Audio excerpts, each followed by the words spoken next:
Hola, bienvenidos a una nueva charla del ciclo Conversaciones en la redacción del diario La Nación. Esta vez nos acompaña la diputada Margarita Stolbizer.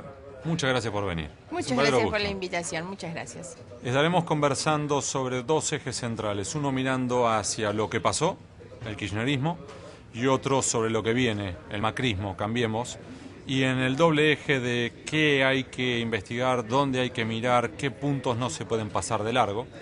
Y por eso entonces vamos a abordar primero mirando hacia atrás, el kirchnerismo. Primero, ustedes ya la conocen, creo que no es necesario introducirla, pero Margarita Stolbizer es diputada nacional, presidenta del partido GEN, pasó por el radicalismo, por la coalición cívica, trabajaron juntos, luego fue candidata a presidenta y tiene un activo que pocos pueden apreciar, o sea, enorgullecerse después de tantos años, que muchos la respetan, todos la respetan y todos además consideran que es una persona honesta, cosa que es un activo invaluable en este país. Así que gracias por venir. Gracias por la invitación. Vamos para mirar hacia atrás, primero hacia el kirchnerismo. Usted ha sido muy clara y muy tajante y ha sido una de las personas que más ha metido el bisturí sobre el kirchnerismo en la pata de la corrupción, el eje de la corrupción, y en particular sobre el matrimonio y la familia presidencial o la ex presidencial Kirchner. Y sobre esto, usted hace nada radicó una nueva denuncia por enriquecimiento ilícito de los Kirchner. ¿Puede explicar por qué? A ver, primera cuestión, creo que siempre es importante plantear el por qué hemos hecho este tipo de investigaciones y de denuncias. En la Argentina de los últimos años, la degradación institucional ha hecho que por ahí se colara sobre todo el crimen complejo, el crimen organizado, y todas esas cuestiones tienen enormes costos sociales. La corrupción no es neutra y no es gratis en términos de nuestras condiciones de vida, nuestras posibilidades de vivir dignamente, porque los costos de la corrupción los pagan siempre los sectores más pobres, más desprotegidos. La tragedia de Once es uno de los ejemplos, las viviendas sociales para las familias más pobres, los medicamentos adulterados para enfermos terminales.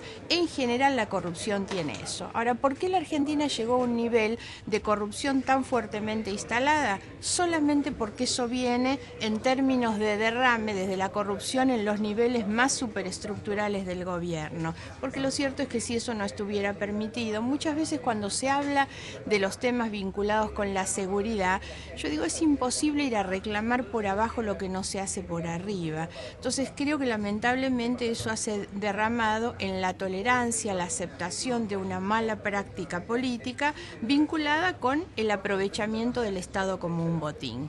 Entonces nos vamos a explicar las pequeñas cosas que nos pasan si logramos investigar y buscar, obviamente, la explicación de dónde se fue a parar lo que a muchos les falta, si miramos en los niveles de más arriba, porque a veces la investigación de la corrupción queda en niveles de responsabilidades bajas o intermedias, y yo creo que siempre hay que apuntar ahí.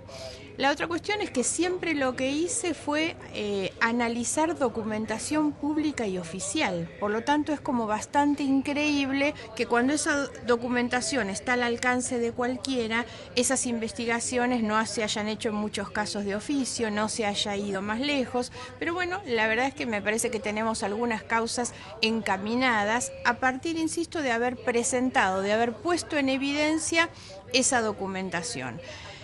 En otras oportunidades se había investigado el enriquecimiento del matrimonio Kirchner, una familia que no tiene ninguna posibilidad ni real ni jurídica de justificar su patrimonio. ¿Puede repetir eso?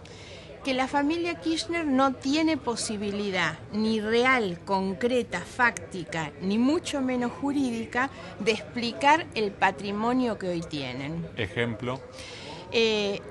Son dos personas que han vivido de la función pública. Los hijos, sin ir más lejos, gente que no ha trabajado nunca, que no ha tenido ingresos, que no tiene capacitaciones, y la verdad es que tienen hoy un patrimonio que en un país como la Argentina nadie podría justificar. Esto va acompañado de lo que ha sido en todos estos años la construcción de una nueva burguesía empresaria también, que son los empresarios vinculados con la obra pública, con el juego. Eso es lo que nos ha llevado a nosotros a que se fuera construyendo como una nueva Argentina. Argentina. Y todo eso contribuye de la misma manera a que esos determinados sectores hayan crecido en sus patrimonios, con riquezas imposibles de justificar. A mí a veces hasta me preocupa esto que es terriblemente grave en términos institucionales y de costo social, cuando uno intenta encontrarle una explicación o analizar o juzgar desde lo humano, desde lo espiritual, desde lo filosófico y desde lo ético. ¿Explicar qué? Ese tipo de enriquecimiento. Y ahí es donde yo digo, hay hasta una patología en esto. Cuando uno observa los niveles de voracidad, de avaricia, que solamente en personas envueltas en una patología por el enriquecimiento personal no se puede justificar de ninguna manera, ¿no? Entonces hay que trabajar en esto por todas esas cuestiones, la institucional, la ética, la social, porque me parece que hay que trabajar mirando y construyendo una nueva Argentina. Ahora, Margarita, en los últimos años y por distintos periodos, lo investigó, el patrimonio de los Kirchner fue investigado por el juez Julián Ercolini, Rodolfo Canicova Corral, Norberto Yarvide, con el famoso y polémico sobreseimiento en Tiempo Express, y ahora usted aborda otro periodo con otro eje. ¿Cuál es ese eje? Buena aclaración esta, porque hay muchos que se preguntan si la causa de enriquecimiento fue cerrada, ¿por qué razón la presentamos nuevamente? Sí, aclaremos siempre que las causas que fueron cerradas, esas u otras, de manera fraudulenta o irregular, tienen la posibilidad de ser reabiertas. Pero esta es una causa distinta. En las anteriores eran causas que investigaban el incremento patrimonial de un año a otro, esas causas son 2008-2010 aproximadamente. Esta es una causa diferente, no solamente porque nosotros trabajamos en declaraciones juradas 2010-2014, sino porque lo que estamos pidiendo que se investigue ya no es el incremento patrimonial año a año, que era lo que sí planteaban aquellas, sino las irregularidades y las inconsistencias que existen, sobre todo cotejando las declaraciones juradas, por ejemplo con el haber hereditario que está en la sucesión de Néstor Kirchner o con los informes de la AFIP, y ahí es cuando vamos a encontrar irregularidades, inconsistencias, diferencias muy grandes, que es lo que nos permitiría primero encuadrar eso en un delito del Código Penal, que es el falseamiento u ocultamiento de la información que el funcionario público está obligado a poner en su declaración Déjeme jurada. hacer un ejemplo de esto bien concreto. Cuando una persona fallece, el acervo sucesorio, es decir, todo lo que tenía esa persona se tiene que distribuir entre sus herederos. Y se tiene que distribuir el 50%, la mitad, va para el cónyuge que lo sobrevive, en este caso la presidenta, expresidenta, sigo todavía con él. Y el otro 50% se tiene que repartir entre los hijos, y en este caso Florencia y Máximo, 25% cada uno. Y entonces lo que han encontrado en este caso, dígame si me equivoco, había una serie de plazos fijos que tenía Néstor Kirchner, y que luego cuando hay que repartirlo, la mitad para la expresidenta y la otra mitad para Máximo y Florencia, que no aparecen. Coinciden. Y no aparecen. No coinciden. O sea, realidad. hay plazos fijos que no aparecen. Claro. De todos modos, creo que no nos deberíamos quedar solamente en la cantidad de plazos fijos. Eso es una de las cosas que llaman la atención. Sobre todo cuando hay documentación año 2014. En el año 2014, en esa sucesión no terminada de Néstor Kirchner, esta es otra de las cosas que nosotros pedimos que se investigue. Si la sucesión no terminó y no fue inscripta, ¿por qué en el patrimonio de Cristina Fernández ya existen algunos de esos bienes? Y vamos de nuevo a explicar. Cuando fallece una persona, se hace un juicio sucesorio, se hace la declaratoria de herederos y luego se tiene que repartir el acervo y se tiene que inscribir. Bueno, si uno tiene inmuebles, tiene que pasar de quien falleció a quien lo sobrevive y hereda. Bueno, ese último paso, que es en definitiva el nuevo blancamiento, la nueva oficialización de quiénes son los dueños, no se concretó. Con lo cual queda en un cono de sombra qué es de quién. Exactamente. A eso agregamos entonces que en el expediente sucesorio hay al menos 2 escritos presentados en el año 2014, uno del contador Víctor Manzanares, que es el contador de la sucesión, donde él registra que hay 19 plazos fijos en moneda nacional más un plazo fijo de $3 millones como parte del acervo hereditario de Néstor Kirchner, 2014. En el mismo año, Romina Mercado, sobrina de la expresidenta, abogada en el juicio sucesorio, sucesorio y presidenta de OTESUR, esa sociedad tan cuestionada que hemos investigado, ella presenta un escrito donde denuncia la existencia de 22 plazos fijos en moneda nacional más el plazo fijo de los 3 millones de dólares. Sin embargo, la señora de Kirchner dice haber recibido 9 plazos fijos por sumas que difieren de aquellas, y lo que no existe en ningún lugar son los intereses que esa cantidad de dinero tan importante ha devengado durante todos estos años. Tampoco existe eso en la AFIP, por ejemplo. Entonces nosotros hemos pedido como sugerencia de medidas de prueba que se solicita el expediente sucesorio, las declaraciones juradas en la Oficina Anticorrupción y obviamente todas las declaraciones en la AFIP y el expediente. O sea, para resumirlo, hasta ahora sobre el mismo acervo sucesorio hay 3 o 4 explicaciones distintas. Exactamente, más las diferentes que existen en las declaraciones juradas de la señora de Kirchner y la del hijo Máximo Kirchner. Por eso nosotros hemos incluido a los dos, porque Máximo Kirchner hoy es diputado nacional, ha presentado su declaración jurada como candidato a diputado y tampoco hay coincidencias entre los plazos fijos que habrían heredado. Ya para ir cerrando este primer tramo que es mirando hacia atrás, siempre se sostuvo, mientras que Néstor Kirchner estaba vivo, que él era el responsable, encargado y supervisor de todo el patrimonio familiar. Y que por lo tanto la expresidenta en realidad en esta no tenía mucha idea, no conocía y era ajena a esta historia. Y a cualquier tipo de cono de sombra sobre todo el manejo patrimonial y del dinero de los Kirchner. Visto hoy, y a la luz de la información que hoy usted tiene, Cristina Fernández de Kirchner ya no es tan ajena a esos negocios, porque entre el año 2010 y el 2014 ella ha continuado con los negocios, ha continuado con las sociedades irregulares, teniendo como socio nada menos que a uno de los beneficiarios de las grandes obras públicas de la Argentina, como Lázaro Báez, un empresario además investigado por lavado de dinero en Argentina, en Uruguay, en Suiza y en Estados Unidos. Ese es el socio de la señora de Kirchner y ella ha continuado con todos esos negocios y esas sociedades. Entonces ya no es que Néstor Kirchner era el que manejaba los negocios y ellos lo miraban de costado. Entonces le hago la pregunta, que era, ¿Cristina Fernández de Kirchner no sabía, era cómplice o protagonista central de esta historia?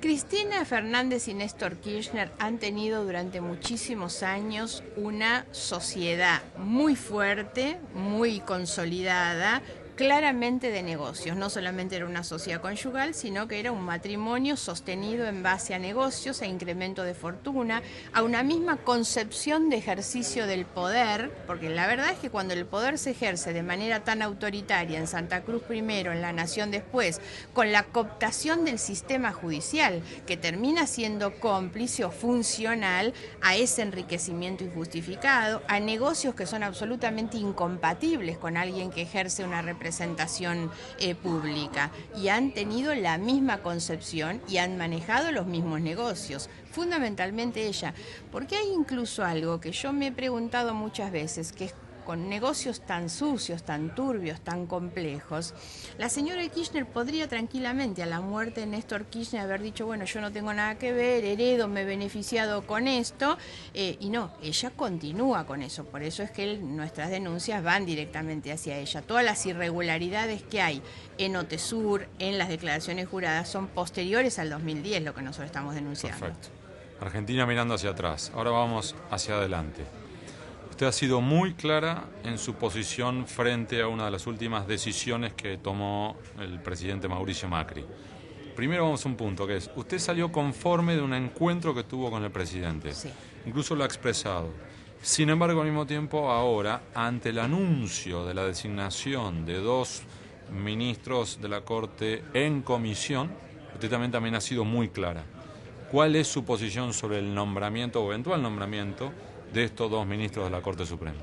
No, mi posición es obviamente contraria, no solamente porque tengo, digamos, una opinión muy crítica respecto de la constitucionalidad que tendrían esos decretos, sino que incluso, y aun cuando muchos dicen aquí podría hasta haber más de una biblioteca y hay cuestiones que son opinables, considero un error político de gravedad. porque cuando uno escucha las explicaciones de quienes convalidan esa designación, yo me espanto más que con la designación en sí misma. Cuando escucho que algunos dicen, no, esto se hace porque en realidad no puede el presidente Macri tener un fallo en contra de la Corte. Entonces estamos llenando las Cortes con jueces que van a decirnos que sí a las cosas que proponemos.